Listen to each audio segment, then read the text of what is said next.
Hola Ruth. Bueno, después de tanto tiempo nos hemos encontrado en un evento muy especial para nosotros y bueno, yo creo que el tema es algo prioritario en este último año que estamos viviendo, el de la telemedicina. Y bueno, supongo que como para vosotros los pacientes, para nosotros los profesionales sanitarios, esto ha sido un cambio brutal a la hora de nuestra asistencia en el día a día con los pacientes. Estábamos muy acostumbrados a la comunicación directa con los pacientes, al ver presencial al paciente todos los días, y es cierto que bueno, esto nos ha hecho un poco reconducir y ver que realmente la telemedicina puede ser útil para muchos pacientes sin necesidad de tener que los pacientes se desplacen hasta los hospitales. La verdad es que, como comentas, la telemedicina existía mucho tiempo, pero no en la práctica diaria, ni en la consulta, ni en el seguimiento. Esta adaptación tan rápida a la consulta pues nos ha costado un poco, porque no estábamos habituados a otro tipo de comunicación. Aunque usábamos normalmente el teléfono con los amigos, pero a nivel de medicina parece que necesitabas un trato más afectivo. Y ese trato nos ha costado adaptarnos a cómo comunicarnos con el tono, cómo nos sentíamos y cómo expresar las palabras adecuadas para en esos 5 minutos de calidad que tenemos en la consulta, cómo podíamos decir todos nuestros síntomas, todo nuestro malestar o todo nuestro bienestar que hayamos tenido en estos momentos. Sí, yo creo que eso nos ha pasado también a nosotros, los profesionales sanitarios, que nos hemos visto, pues bueno, en poquito tiempo tener que saber en esos poquitos minutos realmente si ver al paciente, en la mayoría de los casos, pues ver realmente si el paciente había empeorado o no, y no siempre, pues bueno, la comunicación, como tú bien sabes, no siempre es verbal, muchas veces necesitas ver al paciente, y esto también ha sido duro para nosotros porque hemos pasado directamente a todo lo contrario de lo que estábamos acostumbrados a hacer. A partir de ahí, yo creo que ahora sí que ya estamos intentando organizarnos en las consultas, viendo qué tipo de paciente, qué perfil de paciente necesita más una consulta presencial, o incluso no necesita venir al hospital, pero pues bueno, con la modalidad de la videollamada pues puedes ver al paciente, seguir viendo al paciente, para dedicarnos más tiempo presencial al perfil del paciente que más lo necesita, y otros pacientes que, bueno, que con la telefónica, la videollamada, incluso con control remoto, que hoy en día, que yo creo que a partir de esto ya vamos a empezar a utilizar muchas herramientas digitales, que va a ser el paciente el que nos lo vaya imponiendo. Inicialmente hicimos un estudio piloto pues para ver si realmente era la plataforma segura para el control de pacientes con enfermedad inflamatoria intestinal. Y bueno, nos dimos cuenta que bueno, el estudio fue bien, pero sí que es verdad que teníamos pérdidas al final del seguimiento. Y esto nos dimos cuenta porque cuando acabó el estudio, pues bueno, tú recordarás, Ruth, que además de las primeras reuniones de grupos focales que hicimos con los pacientes de ACU España, en el que nos sentamos para enseñarles realmente la aplicación y para ver realmente qué pensabais. Y nos llevamos la gran sorpresa de que muchísimas cosas que para nosotros eran importantes, para vosotros no lo eran, y sin embargo nosotros cosas que se nos había pasado desapercibido, para vosotros era muy importante tenerlas en cuenta a la hora del seguimiento de vuestra patología. A partir de entonces yo creo que empezamos de la mano trabajando, realizando muchas reuniones de grupos focales cada vez que avanzábamos con los ingenieros con la aplicación, y yo creo que, bueno, no sé lo que piensas, pero yo creo que ha sido lo más positivo, y que a día de hoy la aplicación que tenemos ahora para el manejo remoto de los pacientes con cronicolitis pues es algo que podemos estar orgullosos, que hemos desarrollado desde los pacientes y desde todo el personal sanitario, de enfermería y junto con los ingenieros, y yo creo que es un punto fundamental para cualquier aplicación que pueda implementarse en la práctica clínica a día de hoy. La verdad es que sí, me acuerdo de los primeros momentos, de los primeros focus group, que nos juntamos un grupo de pacientes y cada uno intentaba curiosidad súper rápido a ver qué nos ofrecía, en qué nos podía ayudar, cómo podíamos ver cómo realmente nos dábamos conscientes de que íbamos mejorando o empeorando, que a veces con el día a día vas muy deprisa y según estés también emocionalmente, pues el síntoma le puedes exagerar o disminuir. y viendo lo que nos hacía, era muy rollo contestar, que no íbamos a contestar, siendo sinceros, y lo que sí que echábamos de menos cierta información que demandábamos, que no la podíamos, que a veces en consulta no da tiempo, porque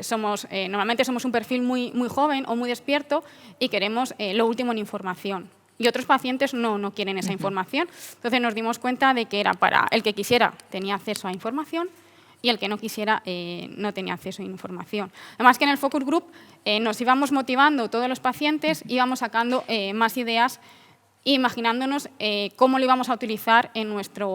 monitorización o seguimiento de la enfermedad. Y luego pasamos a otra fase de focus group, que ya no era con pantalla, casi fue la última vez que nos vimos a lo mejor tan cercanos, que era un focus group con el lenguaje sanitario,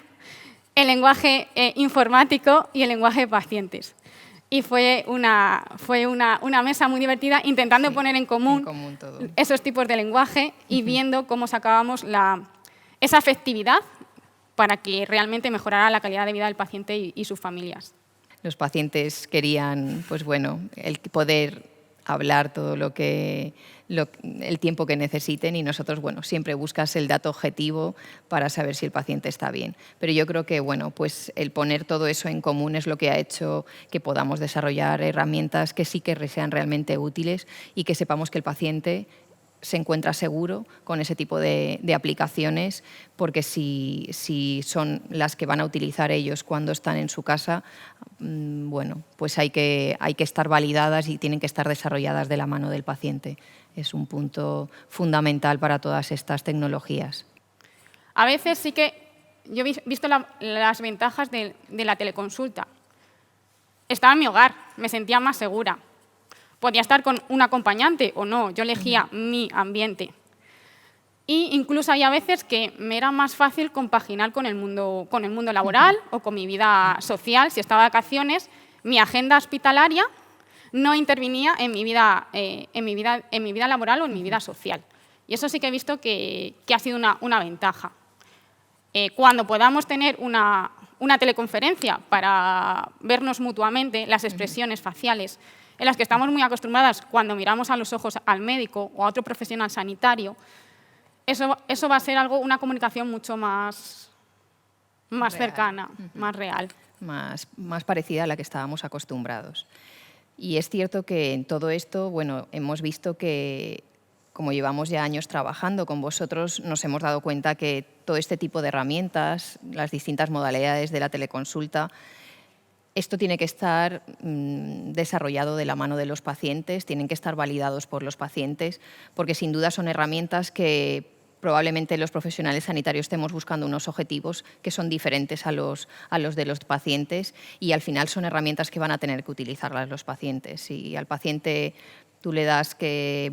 tenga una aplicación que se va a sentir seguro, pero es una aplicación en la que él no ve ahí reflejado sus prioridades, nunca la va a utilizar. Y yo creo que esto, lo que estamos haciendo ya en los últimos años, trabajar de la mano de los pacientes, creo que es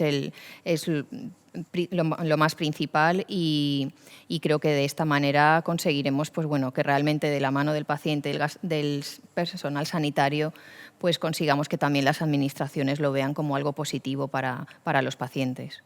La verdad que esas herramientas que dices, que es tener todo en el móvil, cómo hacer nuestro seguimiento, hay a veces que cierto vocabulario no llegamos a comprender, ni la importancia que tiene ese vocabulario para el seguimiento que queréis hacer. Entonces, hay algunas cosas que tienen que ser más coloquiales o más el vocabulario del paciente. Tenemos una jerga especial también el paciente, que a veces es difícil incluso de entender. Sí, totalmente de acuerdo. Y que entre nosotros ironizamos. Y bueno, esas aplicaciones que hemos ido validando entre diferentes pacientes, que también somos diferentes y de diferentes perspectivas, y viéndolo en el día a día si realmente eso iba a tener una funcionalidad o realmente íbamos a estar motivados para hacer nuestro propio registro y ser conscientes de cómo evolucionamos. Bueno, esto también nos ha ayudado a dedicarnos un poquito más a determinados perfiles de pacientes que a lo mejor teníamos olvidados, los pacientes que están operados, los pacientes que a lo mejor, como tú comentas, pues también a lo mejor no tienen el acceso tan fácil a una unidad de referencia. y todas estas herramientas pues bueno, nos pueden ir ayudando a ir integrando todas esas necesidades del paciente y que también al mismo tiempo pues bueno, al profesional sanitario también nos permite hacer un seguimiento estrecho del paciente. Esto tiene que ser herramientas que no solo nosotros tengamos información de los pacientes, sino que el paciente también tenga una respuesta de cómo está y al final es el paciente, es el experto en su patología y es el que tiene que sentirse seguro con estas herramientas y de este modo es como antiguamente habían muchas aplicaciones que sabíamos que funcionaban, que eran seguras, pero veíamos que se perdía el seguimiento porque los pacientes dejaban de utilizarlas y esto era pues porque, como tú comentas, Ruth, pues no utilizan un lenguaje coloquial habitual por el paciente. Preguntamos quizás en exceso cuestionarios que al final en práctica clínica tú no los utilizas y esto poco a poco pues bueno, se ha ido reduciendo y bueno, pues realmente buscando los objetivos que son necesarios tanto para el profesional como para los pacientes para poder controlar de la misma manera al paciente que bueno, evitando el presencialismo constante que estábamos también acostumbrados. La verdad es que es una forma de que nos llegue información actualizada. Se ha visto ahora lo importante que es la información y la información en el día. Y cómo esa información la transmitimos de una forma de que no aumente los miedos, sino que quite la incertidumbre que tenemos. Por eso demandamos información, para disminuir esa incertidumbre que nos genera grandes miedos y en la cual se puede paliar fácilmente. Y a la vez son métodos que, como habéis comprobado ahora, en el email, en el móvil, os llamábamos esas dudas que nos surgen en el día a día y que nos generan diferentes tipos de emociones. Habéis sido muy rápidos respondiendo. Sí, eso yo creo que al final el tema por desgracia, la pandemia nos ha hecho que aceleremos todas estas barreras que teníamos, barreras que, bueno, a día de hoy todavía tenemos que intentar mejorar y que esto yo creo que tiene que poner, bueno, no solo los profesionales y los pacientes tenemos que seguir trabajando juntos, sino también, pues bueno, la parte de la tecnología, la parte de la seguridad de los pacientes, porque todas estas herramientas, pues tenemos que asegurarnos, como tú dices, de esa información que nos mandáis que esté segura. Y esto es un tema que todavía pues bueno, tenemos que superar unas barreras que son el marco legal que no disponemos todavía aquí en España para lo que es la telemedicina en sí. Y, bueno, y las barreras tecnológicas, sobre todo, yo creo que ya no es la barrera digital, porque ahora hoy en día cualquier paciente tiene un smartphone o tiene una tablet, pero es cierto que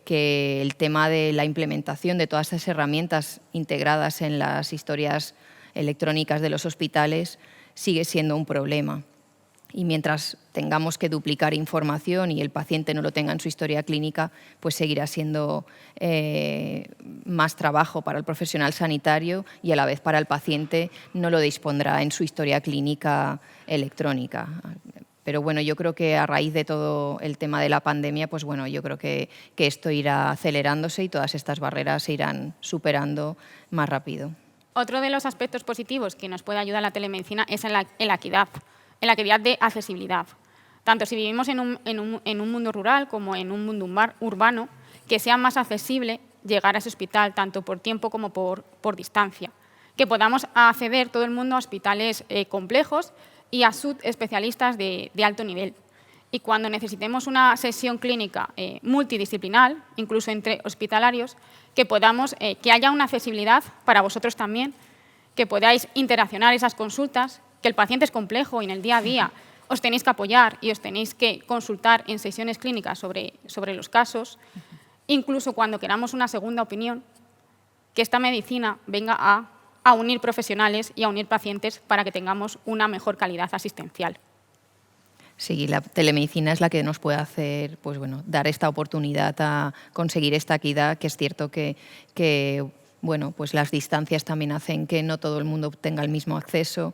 y también nos puede permitir, pues bueno, a evitar que el paciente tenga que perder un día en su trabajo, un día en el colegio, un estudiante, y todo esto va a beneficiar al paciente en calidad de vida y en satisfacción. Hay una de las cosas que en telemedicina nos preocupa, es que si vamos a ganar en afectividad. En estos tiempos que corremos, vemos lo importante que ha sido el tener cuidado con algo más cercano, Tanto hemos visto que el profesional sanitario se ha humanizado mucho más, habéis pasado también momentos emocionales, que los hemos visto, y el paciente necesitaba como más acompañamiento, más arropamiento. Yo pienso que la telemedicina viene para ayudar a que tengamos momentos de esta relación médico-paciente. Pienso que viene para ganar en esos momentos, que la tecnología nos ayude a evolucionar ese tipo de medicina para que lo humano, lo afectivo, sea más fácil tener estos tipos de momentos en los que cuando estás en consulta hablas de tu máxima sensibilidad, esa en el que hay a veces que te da o vergüenza o no sabes cómo expresarlo o que te sientes tan mal que quieres ese tipo de afectividad, de cuidados, de ese tono de palabras. Y pienso que la telemedicina, aunque sean diferentes formatos, viene para que aprendamos más en afectividad. Totalmente. Ahí sabes que hay muchos pacientes que no te cuentan siempre cuando están mal y lo tienes que ver tú. Y eso en las modalidades de telefónico y vía mail, pues eso lo hemos perdido. Entonces, bueno, yo creo que lo humano tiene que seguir estando ahí. Y sí que es verdad que al principio de toda esta situación tan especial que hemos vivido todos, hemos tenido que salir del paso como hemos podido, pero una de las cosas que nos hemos dado cuenta en cuanto hemos salido a los pocos meses es que no queríamos estar así el resto de nuestras vidas, ni el paciente ni el profesional sanitario, porque echábamos de menos ese trato humano y la telemedicina nos puede ayudar muchísimo, pero no a apartarnos de esa clásica asistencia que estamos teniendo con los pacientes.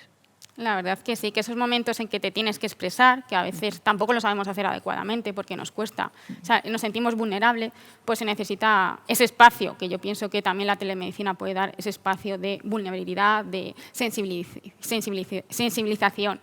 Y luego también ese momento que necesitamos también para que nos motiven, para que nos arranquéis, para decir, venga, podéis. Es ese momento que nos impulsáis, que nos dais ánimos y que nos decís, vamos a encontrar la mejor estrategia de tratamiento que necesitas.